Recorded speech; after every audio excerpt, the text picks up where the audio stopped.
Hello, this is Isaac Childres, and you're listening to Board Chitless.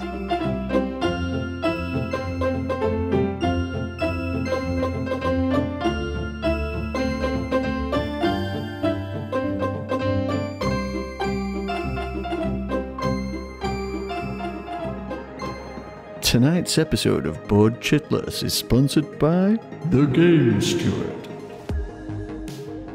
The Game Steward is an online game store offering Kickstarter board games out of print and imported games at reasonable prices. It's time to play.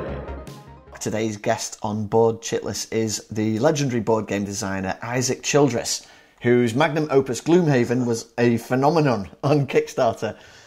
Since Gloomhaven landed, it's become the number one game of all time on BoardGameGeek, where it's dominated the hotness continually and garnered rave reviews from critics and gamers alike. The accolades are well deserved, of course. The game is excellent and a remarkable logistical achievement too, with the box weighing in at a postman bending 22 kilos. But not only is Isaac a leading game designer, the reason I asked him on the show is because he's an all-round nice guy too. During my own Kickstarter launch, Isaac reached out with some friendly tips and useful advice on how to improve the campaign and better my chances of success. And after meeting him at Essen, he just seemed like a lovely chap, and so I thought I'd ask him on, and he agreed to come and chat with us. So Isaac's game Gloomhaven is a board game behemoth in every sense, which raised a jaw-dropping $4 million on Kickstarter. So Isaac, what's it like to drive a Lamborghini made out of gold? I wouldn't know, but it sounds like it'd be fun. I don't know. I'd be deathly afraid of like denting it or something. More seriously, strictly speaking, Gloomhaven wasn't an overnight success, was it? Because you've been putting in the legwork as a game designer for a long time. You've got lots of experience with games like Forge War under your belt. So could you tell us a little bit how you got started in game design originally? Can you give us some background about your interests and what led you to board game design in general? Sure. Yeah. So, I don't know, just playing board games and really enjoying them, and sort of having a creative drive to, take the next step and try and design something of my own was really where it got started. Really, maybe 6 or so years ago, I started regularly attending a board game group that met every week, and so that's really when I got to really get into the hobby and try all the new hotness and everything, and just play a different game every week and sort of get fully exposed to how big and how diverse and interesting the hobby is. I felt like I had something to contribute to it, so I started designing games. Absolutely. And was there a particular game that got you started, that you started tinkering with maybe and changing the rules up a little bit? Was the one that captured your imagination in the first place that you thought, hey, if I change this up, I can add this to it, or bring some new scenario or whatever? Was there a specific title that caught your attention like that? I'd say there were two titles that were sort of the inspiration for my first design, which was Forge War, which, I wouldn't say it's just like a re-tinkering of another design, but it was definitely inspired by Tzolk'in, first of all. Just the central mechanic of placing these workers and then sort of waiting for them to move around this wheel to get the rewards for those workers, I thought was really interesting. Just the whole aspect of like a time-resolved mechanism, where you're not only managing your actions, but you're managing when exactly you're taking those actions, and the longer you wait, the better they are. I thought it was a really interesting mechanic that I tried to... it's very different in Forge War, but the whole idea of taking these quests and you just sort of have to wait and like sit on them for a while, and then they get progressively harder and harder, but then the rewards become better and better, was sort of inspired by that. And then the other game that I played that I was really inspired by was Trajan, by Stefan Feld's, which is my favorite Feld game by far. Some people don't like it, some people really love it. I'm one of the people who really love it. Are you a Stefan Feld fanboy, would you say? Oh, no. Really, Trajan is the only of his games that I really like. I find most of them like too random. Oh, right, okay. But yeah, Trajan, there's very little randomness, and it's just you have this sort of big expansive Euro game, but at the center of it is you've got this really interesting spatial puzzle going on with, the Mancala thing where you're moving these tokens around and you got to get the right colors and the right spaces to get the bonuses. And I really like that idea of just incorporating this big spatial aspect into like this heavy Euro game. So that's another thing I really wanted to incorporate into my first design, which is how I came up with the whole mining mechanic in Forge War, where you're sort of playing this abstract game on the side where you're moving these overseers around to collect resources. Cool. Okay. So, yeah. Could I just ask you as well, just zooming out a little bit, what was your job before becoming a full-time game designer, and did that feed into becoming a game designer in any way? So I used to be a graduate student for the University of Purdue, which is, I'm still living here near Purdue, because my wife works at Purdue now, or she has for a while. But anyway, so I was a grad student in physics, and I feel like there are definitely some synergies between like working in physics and board game design, just the whole concept of like problem solving and sort of looking at this system that you've made and sort of troubleshooting it and doing it over and over and seeing what works and what doesn't work. It's a lot like physics experimentation, or at least a little bit.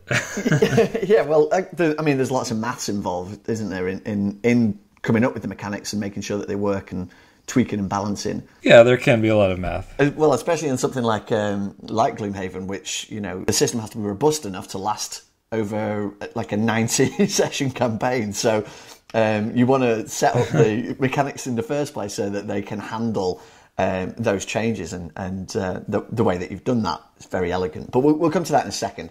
Before we get to Gloomhaven, you obviously did your research to reach such a huge audience, but also with your earlier games, Forge War was very successful. Could you talk to us about that and how you came to Kickstarter so prepared in the first instance and building your audience and bringing them with you? Sure. So Forge War was just sort of let's try this and see if it works. And I was probably working on it for like at least a couple years before I brought it to Kickstarter. And I wouldn't say I went about it in the best way. It was sort of, I was just learning it as I go. And I was planning on bringing it to Kickstarter maybe like a year before I actually did. And then I just kept realizing other things that I needed to do. I should probably like hire a graphic designer, so it's not just like my graphic design, which is awful. You don't necessarily like realize like how important graphic design is until you hire a real graphic designer, and you're like, oh yeah, that looks 10 times better. Thanks. So yeah, it was just like little things like that. I just kept discovering like, oh, I need to do this before I put it on Kickstarter. Oh, I need to do this before I put it on Kickstarter. And it's a good thing that I learned all those things, before I actually put it on Kickstarter, of course. Yeah. I need to, get a bunch of reviewers to look at it and make reviews, because, it's important to have like third-party opinions, and stuff like that. I would say like the main thing that helped me out was Jamie Stegmaier's Kickstarter blog.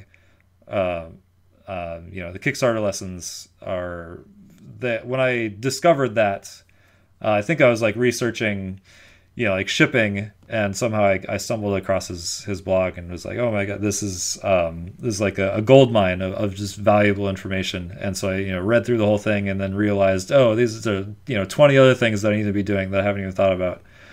So that was definitely the biggest resource in preparing me for that initial Kickstarter launch. You mentioned there as well having the importance of having like objective reviews and everything, and you obviously have video reviewers of your games. Do you have like favorite video reviewers that you watch specifically? What made you choose the guys that you went with? I think you worked with Rado on yours. Is that correct? Yeah, Rado definitely holds a special place in my heart. He's a great guy, and I love his videos. And it was really just sort of happenstance that he ended up being interested in Forge War initially. Like I put it up on BoardGameGeek, and he sort of, you know, is very active on Board Game Geek and just like looks at all the new stuff and puts everything into like lists of like what he wants to try. And so he put Forge War just sort of randomly on this list of, you know, games that he's anticipating for the new year. So I saw that, and so I reached out to him and said, hey, do you want to, you know, I can send you a copy, and you know, maybe if you're interested, you can shoot a video for it. And he said sure, and I sent him a copy, and then it was like his favorite game of the year, which was crazy. And so that's just sort of you know, kicked off the whole huge successful Kickstarter campaign for that. So yeah, Rahdo is definitely great. At this point now, well, I've sort of recently discovered in the last year or so how great John Gets Games is. Yes. I think he does like by far like the best just straight run throughs of games. Just the like he's so efficient with his time. You know, it's just like I can sit down and watch for an hour. I can see like a full game being played and learn all the rules at the same time. I think his editing work is amazing, and so, you know, I had the opportunity for him to do a run through for Founders of Gloomhaven, which was on Kickstarter a while ago, and I really appreciated that as well. I think he does great work. I mean, all these people that you mentioned, it's quite a sort of close community, isn't it? You know, you mentioned obviously the video reviews that you work with as well, but with Jamie Stegmaier, he is obviously pioneering kind of legacy games with Charterstone now as well, and I think were you listed as a consultant on Charterstone as well, Isaac? Did you work with Jamie on that game, or did you just give him some tips or advice or something? Could you talk to us about that relationship there? Yeah, I mean, I've always I've been friends with Jamie Stegmaier for a while. Like pretty much, you know, I messaged him.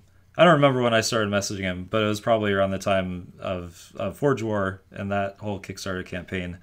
Just, you know, like asking for advice, and you know, I go to Geekway to the West every year, which he attends, and so, you know, I get to hang out with him a little bit there. Yeah, so he's a great guy, and yeah, very very friendly, very nice. Always happy to give you advice on whatever you need help with. So yeah, he reached out to me while he was doing testing for, I think it was during blind play testing for Charterstone, and he sort of wanted me to, you know, just run through the game with a group of my friends and give him some feedback on it. So it was basically just like a weekend of work. I did that, you know, played it. I don't remember how many times, maybe like 8 or so. You know, basically went through like all he had of the campaign at that point, and offers him some feedback on it. So yeah, I haven't actually played it since then, so I'm not sure how different it is from what I played. But I actually played it through with my family. It's a lovely family game, and you know, the art's very cute. And so me and my wife played it with our little one, which was and it's cool because once you finished it, you can keep going back to it. It's, I guess you'd call it green legacy. You know, it's not one of the one and done type legacy games. Which brings us to Gloomhaven, I guess, because Gloomhaven is also in that category where it is green legacy, right? You don't have to bin it after you played it, like you do with games like Pandemic Legacy. Was that a sort of deliberate response when you were designing Gloomhaven? Was it a deliberate response to games like Pandemic, where you do have to throw the game away? You know, did you have that in mind? Was that a big goal when you were making Gloomhaven, that you wouldn't have to, and that, you know, it would be this continuing, like, living, growing city that you're building? Like, maybe it stems from you not wanting to kill your baby and have it thrown in the bin after you've played it. Could you talk to us about that sort of design element of Gloomhaven? Yeah, sure. So it's, I mean, I definitely wouldn't say it was like a conscious response to Pandemic Legacy or anything like that. Okay. I mean, I sort of, I don't know, I sort of feel even weird, like, even at this point, like, calling it a legacy game. Like, there are certainly legacy aspects, but I feel like when I was designing the game, I wasn't like, okay, let's make a legacy game. Yeah. You know, it was like, I wanted to make a campaign game, right, where we have, you know, have your characters and you're running through these dungeons. And the old games were campaign games. You know, even Hero Quest was a campaign game, wasn't it, back in the day? Oh no, yeah, it was always intended to be something that you could just continually play, like over and over. You know, so not necessarily. I mean, yeah, you could go through the campaign, but you could also just replay any scenario you want. There was no reason that you wouldn't be able to do that.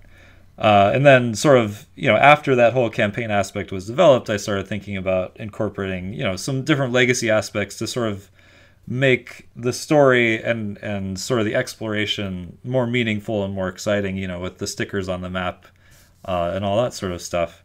But there, yeah, I didn't see any reason to sort of, you know, continue down that path and like destroy the whole game by the end of it. Like that didn't make any sense to me. Yeah, no, I agree, and it's also such a beautiful game. You wouldn't want to chuck it in the bin afterwards. One of my son's favourite parts of it is when we get the map out and we've unlocked a new quest. You know, he gets to stick the sticker on. He just loves the maps and growing the world sort of thing, and it is, and it's very addictive in that aspect of it, you know, unlocking new things, as Charterstone is, you know, in these games where you're sort of developing a world as you go. Obviously, Gloomhaven's a very thematic game, but it's driven by Eurocentric mechanics, really. You know, it's a dungeon crawler with no dice. So, I mean, what sort of...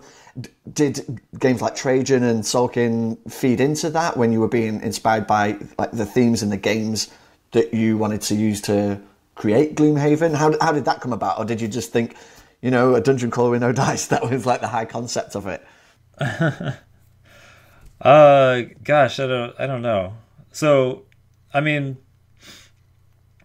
I wouldn't say it was necessarily a response to Euro games, or, you know, like, I mean, it certainly was inspired by Euro games, but there's nothing like specifically that comes to mind.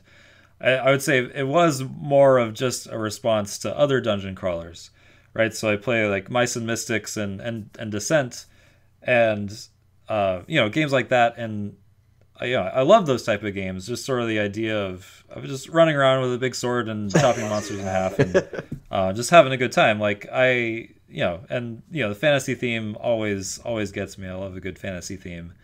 More agency, and you know, for players to actually feel like, you know, success is based on more on their decisions and less on, you know, just randomness. Like I didn't really see any reason for that not to be the case. So that's really what I wanted to do, was just, you know, take out. I mean, you can't take out all the randomness, but take out as much as you can and still make it exciting. Because I mean, you know, at the end of the day, randomness still does provide that little bit of excitement, and also that little bit of the unknown that you need.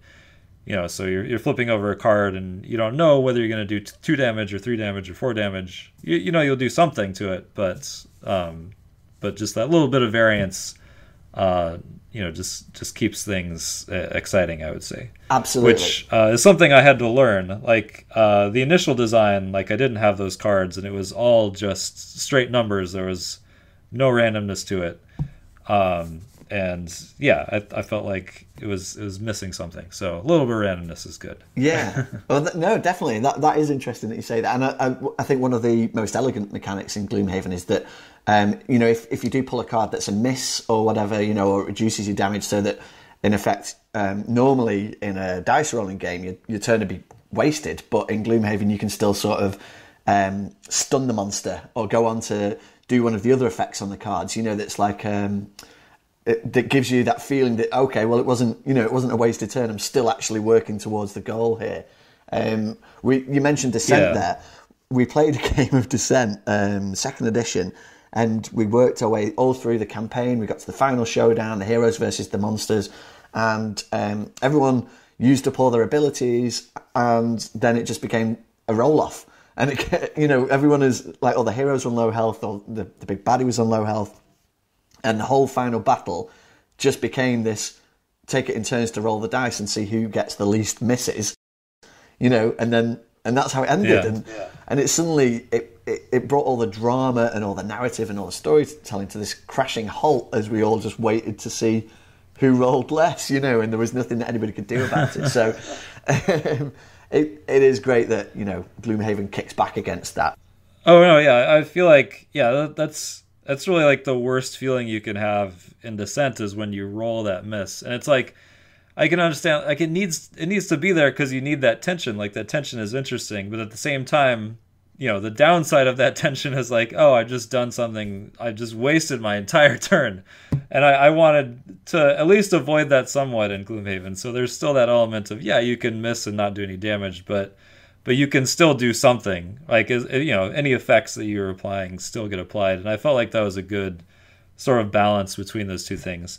I mean, it doesn't make a whole lot of sense thematically. It's like, oh, I missed, but I still stunned him somehow. But I feel like, I don't know. It was, to me, it was the right call to make that just a little less punishing. Like you say, it's giving the player agency back to the players of the game, and making them feel like they're having an impact and effect.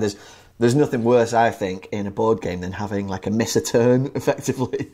Which right. Those dice rolling games can sometimes provide you with that feeling, especially if you've got 4 or 5 people sat around the table, you're waiting for your turn to come around, it's finally your turn, you roll the dice, you miss, okay, and the play carries on, and you're like, well, and then yeah, you're talking about 20-30 minutes of downtime of doing nothing. So yeah, no, it's very clever, Isaac. You've done a good job there.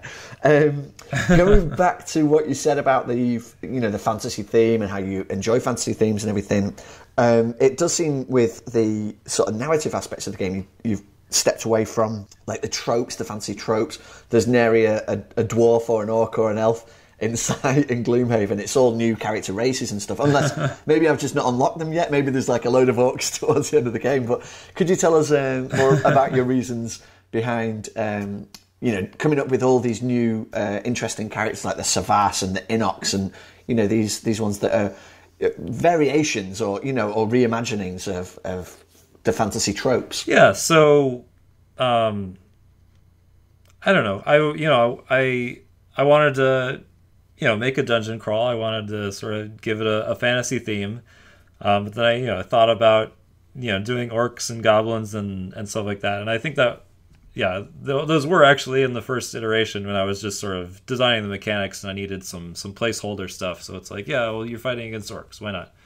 But at some point when I sat down and decided this was going to be a big campaign and I wanted to build a whole world that it could reside in, I didn't see a reason not to just make my own world. I've always whenever I get a chance to like DM like a Dungeons and Dragons group, I never go with like the stock themes or the pre-written adventures. I'm always trying to come up with my own stuff and build my own worlds. So my players have never like visited Waterdeep. Like they have no idea what Waterdeep is. Because it's like I make my own cities and I find that to be just a really fun part of the creative process. So when it came to designing a world for Gloomhaven, I didn't see any reason that like J.R.R. Tolkien should have all the fun. Like I want to have some fun too and make my own world. So that's what I did. It's interesting you say that I've not played role-playing games for a long time, but I used to love them as a teenager and always used like the Forgotten Realms types of modules, but I always set them in a world that I'd create, and it would have different gods and whatever. Do you have like an active role-playing group? Do you still play D&D and that kind of thing? How does that fit in with board games? Are you more of a board gamer or more of a role player, would you say? Oh, I'm definitely more of a board gamer. I haven't actually played in a role-playing group in a while. Like I just find I don't have the time anymore. Or really the group around here. I mean, the group I did have sort of, fell apart after a while. And that's really one of the things that sort of motivated me towards starting to design board games. Like, I don't think I really started designing in earnest until after that group fell apart. It was just sort of, I just have, I guess I call it like creative energy, where you want to sort of put it towards something. And so for a while I was just making, adventures for a role-playing group, and after that ended, I wanted to do something else with it. And also you sort of, anyway, so I probably, at least since I've been I don't remember when we stopped playing, but it's at least been since I started designing Gloomhaven, which was, 3 or 4 years ago. I can't remember now. 3 or 4 years. I mean, I'm only saying that because it seems like it would have taken longer, to finish to finish a game of like a campaign of Gloomhaven requires playing through like many sessions. There's over 90 quests in the book, and a lot of those you'll replay. So, I mean, how do you even go about starting the process of playtesting a game of that scale? It seems like a sort of, I mean, playing it from a player's point of view, it feels like you've been designing it for 10 years or something to get it to that sort of level of balance and stuff. The scale of it is massive. I mean, does your background in physics and mathematics feed into that? I don't know. So, yeah, I think it was about 3 years ago when I graduated from the PhD program at Purdue and started working basically full time on designing Gloomhaven. So yeah, I mean it's been a relatively short time considering like how big the game is, but it really was like a full-time job, or more than a full-time job, really. Just sitting there designing like all day for 2 years essentially before it actually came out. And then I mean I'd done some work on the design before that. Like it might have been 4.5 years ago that like the original concepts was seeded. But anyway, yeah, it was really the last 3 years that I've been working on it full time. And yeah, as far as like playtesting, I don't know. I guess I think the most important aspect was just designing a system that could be expanded upon with as little effort as possible. So there's like a metric behind the whole thing, with these scenarios, and each monster has a value, and so you put a certain amount of value down on the board, and then that should in theory give a balanced fight or a balanced scenario, just based on the amount of cards that players have, and how much damage and how much movement that they can do in a given scenario.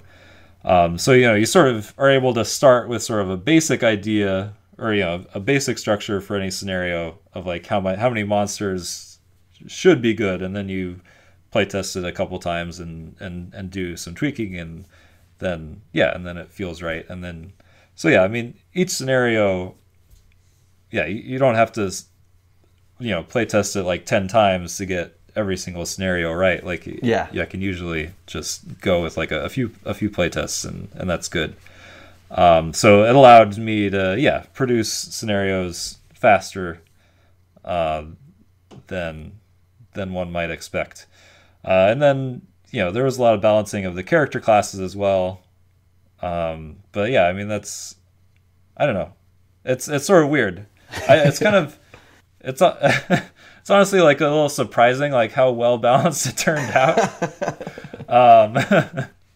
But yeah, because really a lot of it just came down to what felt right. It's like you design these characters and you give them all these crazy abilities, but there's sort of like some of the base classes, like the Brute and the Tinkerer and stuff, where they're sort of more vanilla, and you just use them as a comparison. So like, okay, does this ability like feel more powerful or less powerful than just doing like a basic brute ability?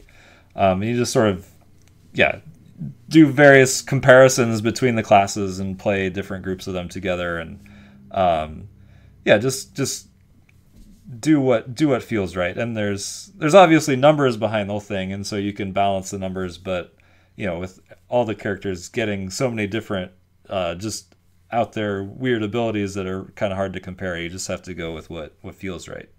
And I think it being a cooperative game helps a little bit, because like the characters don't need to be like exactly balanced, right? I mean, because you're not taking the Brute and fighting the Scoundrel with the Brute and needing a fair fight between those two. You're supporting so each there other, can be right? like a little, right? Yeah, there can be a little bit of variance in any individual class. I mean, because it's impossible. I mean, if I were to balance it for player versus player, the classes would be totally different, because that's a completely different thing. But anyway, yeah, I don't know. I'm going off on a tangent, but anyway. It's a fascinating tangent, Isaac, especially what you're saying about the balance there, because if you win, it feels like you win by the skin of your teeth, and if you lose, it feels like if you just had another couple of turns, you could have made it, kind of thing. So in that respect, it always seems to come down to the wire, and the fact that that you spent these years working on it shows that that's paid off, I think. When you're designing games, do you have like a preferred specific mechanic that you're interested in? What most excites you about games as a player? Well, those are two different questions. Okay, let's go with the preferred type of mechanic first. Right. Well, yeah. Okay. So for designing games, I don't really have a preferred mechanic. I mean, sometimes at some points, like I feel like I lean on worker placement a bit, but then usually by the end of the design process, like I sort of have figured out a way to remove it. For Founders of Gloomhaven, for a long time that was a worker placement game. Yeah. And in the end of the day, it's not a worker placement game at all. But really, for me, like when I design games, I just try to. There's usually just something that inspires me, and it's not necessarily a mechanic. It might just be more of like an idea, or I mean, so for Forge War, it was just sort of, it was really just those two things of like the spatial reasoning aspect combined with some like time resolution Euro, and that's really what I wanted to like try and do. I wanted to try and combine those things and make an interesting game, and that's sort of where it came from. It wasn't a specific mechanic really. And then with Gloomhaven, it was just, I wanted to design a dungeon crawl that I want to play. And so it was really just the concept of dungeon crawling and riffing on that. And then for Founders of Gloomhaven, it was really this idea of like logistics and sort of taking something and turning it into something else, and then delivering it, but in a sort of more spatial way that required like roots and logistical elements, as opposed to some like worker placement game where you're just taking wood and turning it into lumber, and it's all just like actions on a board or something. I wanted to have like a city building logistical game where you're actually physically taking these resources and turning them into different things. I don't know, that was a long-winded explanation too, but yeah, so basically it's just like I sort of latch on to concepts, I would say, more than mechanics, and then just try and see what mechanics fit those concepts. Yeah, absolutely. This is going to answer your other question. What most excites you about games as a player? Right, mechanics are games that excite me as a player.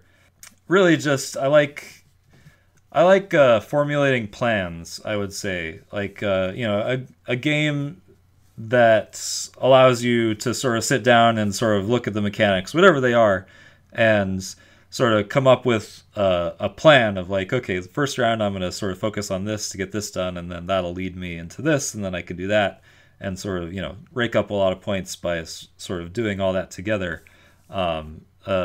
Is really what I love. So any game that lets me make a plan and then sort of execute that plan is going to be good with me. So Terra Mystica is my favorite game, just because I think it's a great game that allows for sort of planning in that respect. Yeah, I mean, it's interesting. Like before 2005, I think all of the games that I played, I assumed were roll dice, move pieces, fight baddies kind of thing. And then ended up playing Agricola, only because it was like the number one game of all time on Board Game Geek. And I was like, oh, it's medieval farming. I've got no interest in this, but I'm going to give it a try because everybody else says it's amazing. There's got to be something interesting there. And, sure enough, played this worker placement game. And I was like, wow, it's so fair, like Euro games have, like Euro mechanics and worker placement is just, it's fair. You have this, you do an action, you just do it. You don't have to roll for it. You don't have to, it's not down to chance kind of thing. And so the sort of combination of these things coming together, I mean, it has led to games like Eclipse. Eclipse is one of my favorite games where you've got kind of, choosing actions basically, but then you've got all the dice rolling to resolve them afterwards, and it's sort of like the combination of the two. It's I think we're really lucky to be in a situation now where we can pick and choose from all these brilliant mechanics that other people have devised, and and go from there to develop new things. So let's talk about designers. You mentioned Stefan Feld earlier, but you said he's not one of your favourite designers. Who are your favourite game designers? Who inspires you? Vlada Chvátil I love his work. He's a genius. I mean, he's a genius. He really is. I'm not a big fan of Space Alert, but pretty much every other game. But yeah, he inspires me. Just as the various different games that he makes. Each game is completely different from every other game that he's made, and I just find that diversity to his catalog to be really inspiring, because I sort of am interested in doing the same thing. Like, I don't want to just make the same game over and over. I really want to just the idea of sort of latching onto a concept and then seeing what works, I think is really inspired by his work as well, because I feel like he does the same thing. Like, I feel like he sort of focuses on like the thematic aspect of the game first, and sort of see where that takes him in terms of mechanics. Yeah. And it leads him to all sorts of interesting, crazy places. So I really like that. And Uwe Rosenberg, even though he does kind of make the same game over and over, I really love the game that he makes. Agricola, is a great game for planning. It's definitely one of my favorites as well. And so I have to respect that design. It's interesting that you mention Vlada. He's definitely my sort of hero in board games designs. He's a bit like the Stanley Kubrick of board game design, in that he takes a genre and just masters it and moves on to the next one, sort of thing. Yeah, I mean, it's a great time to be inspired by these guys and see what they're doing. And I think it's very interesting what you said about, from your point of view, wanting to design a different game each time. I suppose maybe a simple thing to do, not a simple thing, that's the wrong word, but an easy thing to do would be to recreate a game that you've already done and just reskin it, kind of thing, like maybe like a science fiction Gloomhaven, and sort of just rely on something that you've already built and just fall into a comfort zone. But I think from a designer's point of view, I guess the appeal is to be creative, and dip into new challenges, new themes and new ideas. And I think that's the thing that keeps you coming back, I guess, for more. Yeah, and obviously I'd be insane to never make another Gloomhaven game, because it's been so popular, and so I'm definitely working on that, working on expansions and whatnot. But right after I made Gloomhaven, I sort of switched over to Founders of Gloomhaven, which is a completely different game. Yeah, and that, I think that's sort of my plan going forward, is sort of making an expansion to Gloomhaven and then just switching gears and doing something completely different, and then maybe going back to Gloomhaven, and just making sure that I am able to work on projects other than just more Gloomhaven scenarios. Yeah, and keep the creative juices flowing in different directions.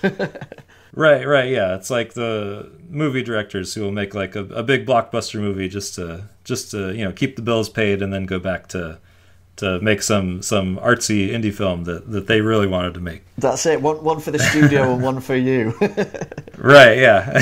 Cool. So there's going to be a Gloomhaven 2 almost certainly then. And so what would you imagine that comprising? Would it be another city in the same world, or would it be a return to Gloomhaven? I mean, maybe you might not want to tell us anything about this, but is there any tidbits you could give us about that? No, yeah, it'll be in a different part of the world, and so it'll be a completely new campaign, just set in a different part of the world. With new monsters, new characters, and new everything. It'll be a big whole big thing.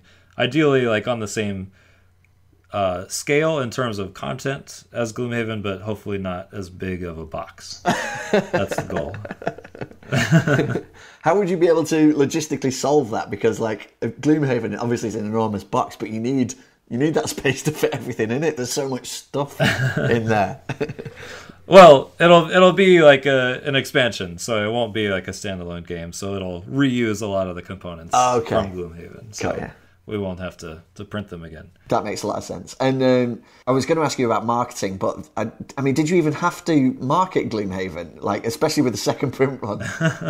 How do you go about marketing your games? I'm not an expert marketer. I don't really know much about marketing. I mean, I think the Kickstarter campaigns I've had have been a success, more or less independent of my own ability to market. So yeah, I really just sort of rely on the success of the game and just sort of the word of mouth. And it's number one on BoardGameGeek now. So yeah, I sort of got lucky in that respect where it's sort of, the marketing has a life of its own.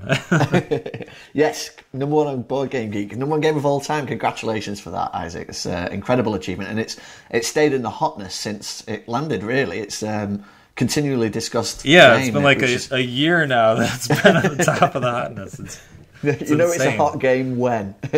And it helps that, of course, people are posting these great session reports and reviews because, I mean, there's so much content to discuss with Gloomhaven. You might have played it for 20 hours and then you unlock a new character and then all of a sudden it's a whole pitch shift and you're playing a different game entirely. But to come back to Kickstarter just for a little bit there, so with huge companies like Come On, they continue to use Kickstarter to fund their games, and then you've got people like Jamie Stegmaier who's moving away from crowdfunding now to go straight to retail. Where would you stand on that issue? Would you continue to use Kickstarter as a platform for all your games, or what are the pitfalls perhaps of using Kickstarter, do you think? Yeah, so it's an interesting subject. There are definitely pros and cons to both routes, and at this point I'm sort of in the middle, and I'm just gonna play it by ear going forward in terms of whether I use Kickstarter or not. So first of all,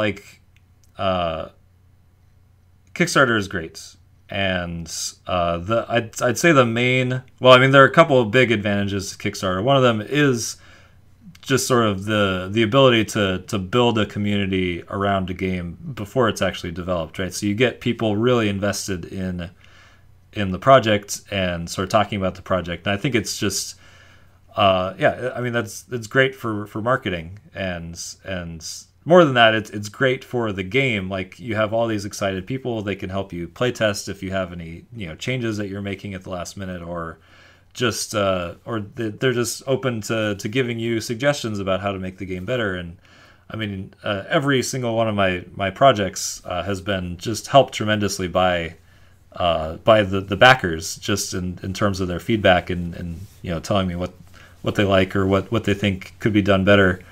So I mean, even in Founders of Gloomhaven, there was somebody, we sort of have like this resource tech tree almost, and we had this sort of reference card that sort of gave all the various combinations of resources that you can make to make better ones. And somebody came along and said, well, this could be done a lot better, and he sort of redesigned it all to make everything just look more intuitive, and so you could get a lot more information at a glance. And that was great. Like, we took that and we put it in the game because it was great. So I mean, just things like that about Kickstarter, you can't really get anywhere else. I mean, just because you've got people pre-ordering the game, but then there's also just this community aspect to it where they can make comments, or you can even like share videos and you write updates, and it's just a whole big community building thing that's absolutely fabulous. Yeah. And then the other upside to Kickstarter is I mean, just monetary. I mean, there's no reason to skirt around it. I mean, when you're selling into distribution, you're selling at like 40% of MSRP.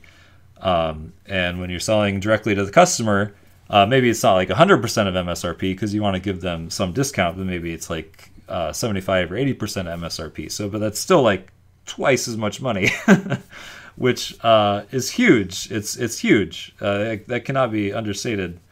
That if you want to make the most possible money selling board games, like, you're going to go to Kickstarter because that's just the way it is.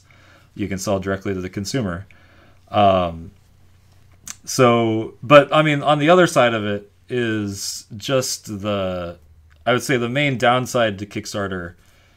Well, the two main downsides. So the first one I would say is just time investment. I mean, for that month that you're running the Kickstarter, no sleep. It's all you're doing that month is interacting with people, answering their questions, just updating the page constantly, and doing everything. It's a full-time job for a month. Yeah. Which is bad enough, and then even after it ends, if you want to at least run a successful Kickstarter, like that doesn't just end when the Kickstarter ends. Like you need to constantly update your backers, and then eventually you get into fulfillment where for the latest Gloomhaven Kickstarter, which was back in April, like 9 months ago, that's finally getting fulfilled, which it took forever to get fulfilled, and that's a whole other issue. But just for those last 9 months, like I feel like it's just been like this giant weight, like it's taken up a significant portion of every day of my life for the last 9 months.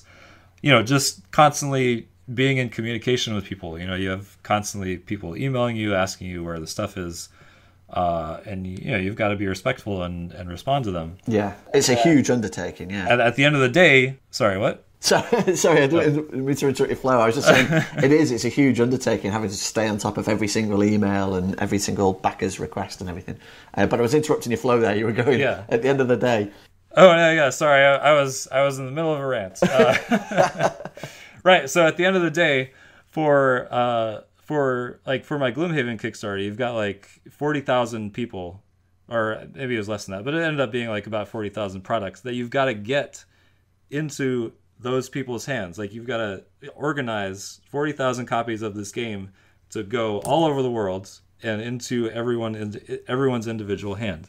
And there's going to be mistakes. I mean, obviously, you have fulfillment companies for that, but fulfillment companies are going to make mistakes.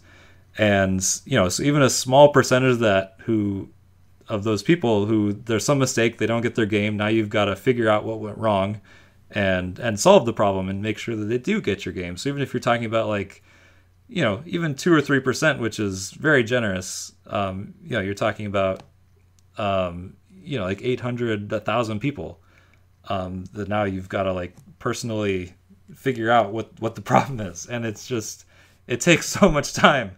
And, I'm sort of in the middle of it right now, and I've had to like, hire help, to solve those problems. And so, anyway, I've been ranting for a long time. But basically just the time investment of a Kickstarter versus like the time investment of selling into distribution, where it's like, okay, I organize one freight shipment and it's done and I don't have to worry about it anymore. And so it's just infinitely more time.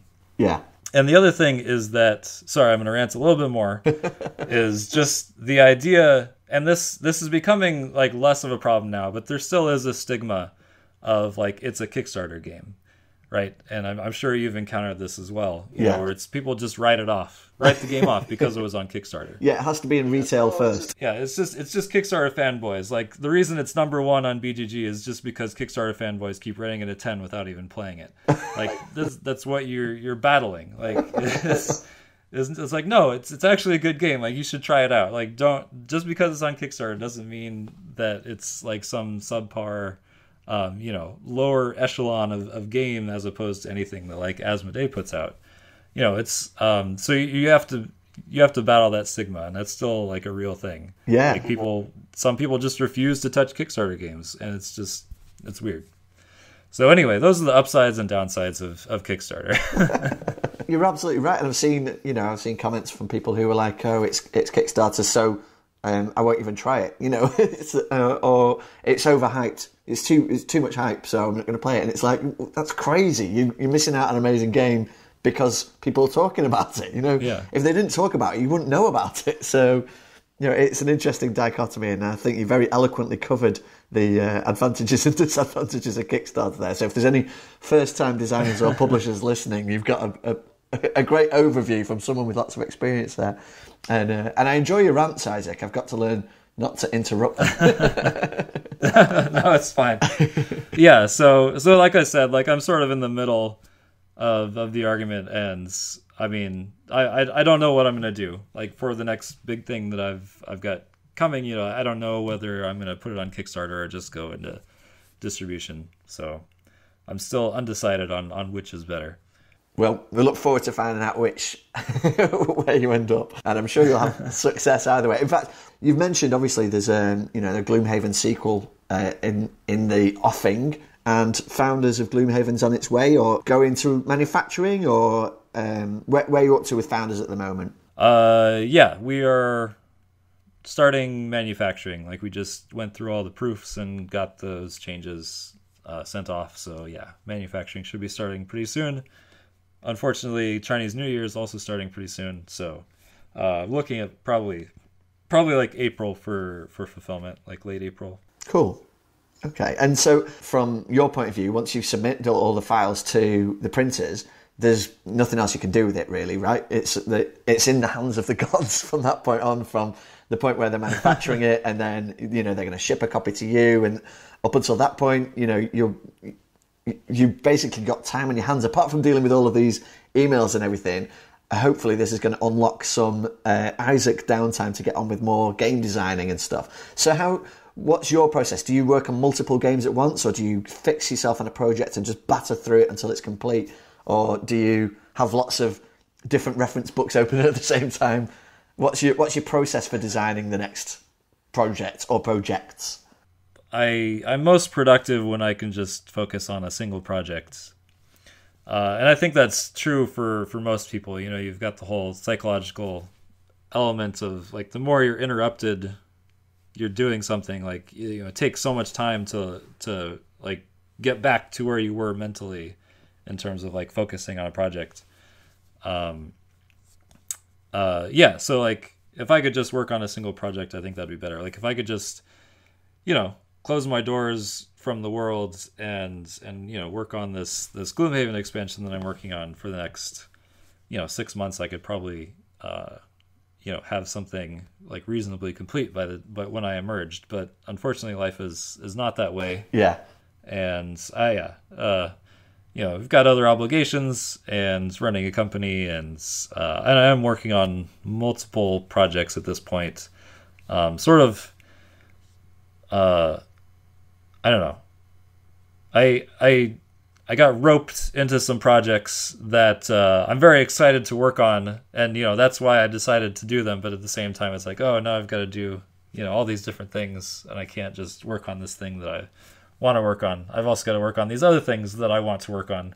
But then you've got to split your attention between them, and yeah, it's a difficult process. I'm still trying to sort of figure it all out. But yeah, ideally I'd work on one thing, but what I'm doing now is working on lots of things. Yeah, no, I know the feeling. I think as long as it's just me running the Kickstarter stuff, it's very difficult to sort of get focused on the creative design stuff, because that gets sidelined. So if you can bring in help and you get more people involved, to alleviate the load a little bit, then it frees up time to be creative. So my goal for this year is to get someone to take over the administrative and logistical side of things for me, so that I can just get back to doing the creative stuff, which is what's the most interesting bit. It sounds like you're in a similar position. You find yourself running a business, and you've got your business head on, and you're like, well, I want to be making cool games and stuff, and that's not answering 1,000 emails or dealing with administrative processes, is it? Similar boat. Well, I hope you get the time, Isaac, to sit down and really batter through Gloomhaven 2, or whatever it's going to be called. Yeah. Thanks so much for your time. Really appreciate you coming on the show, and hopefully we'll get to speak to you again when the next project launches. Yeah, I was more than happy to come on and talk to you. We only talked briefly at Essen, and it was great talking to you some more, so thanks for that.